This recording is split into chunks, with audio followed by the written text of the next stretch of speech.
শীতের দিনের লোশন।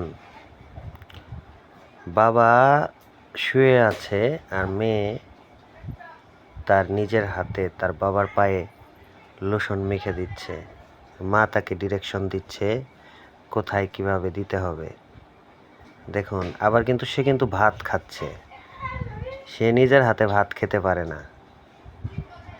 ওই যে তার মা দেখিয়ে দিচ্ছে কোথায় কোথায় দিতে হবে। শুধু এক পায়ে দিলে হবে না, দুই পায়ে দিতে হবে।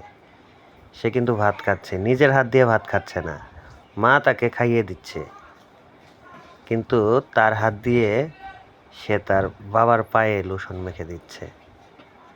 দেখেন, ভালোবাসার কি একটা উজ্জ্বল দৃষ্টান্ত। এটা একটা নিঃস্বার্থ ভালোবাসা বলতে পারেন। 6 বছর বয়সে আসলে মেয়ে না থাকলে আপনি বুঝতে পারবেন না যে আসলে মেয়েরা তার বাবাকে কতটা ভালোবাসে। দেখেন, খাওয়া শেষ, নিজের হাতে খেতে চায় না, খেতে পারে না, কিন্তু নিজের হাত দিয়ে বাবাকে সেবা করতে পারে। এটাই হচ্ছে নিঃস্বার্থ ভালোবাসা। আসলে মেয়ে না থাকলে আপনি কখনো বুঝবেন না মেয়েরা তার বাবাকে কতটা ভালোবাসতে পারে। ভিডিওটি ভালো লাগলে সবাইকে শেয়ার করে দিবেন। ধন্যবাদ।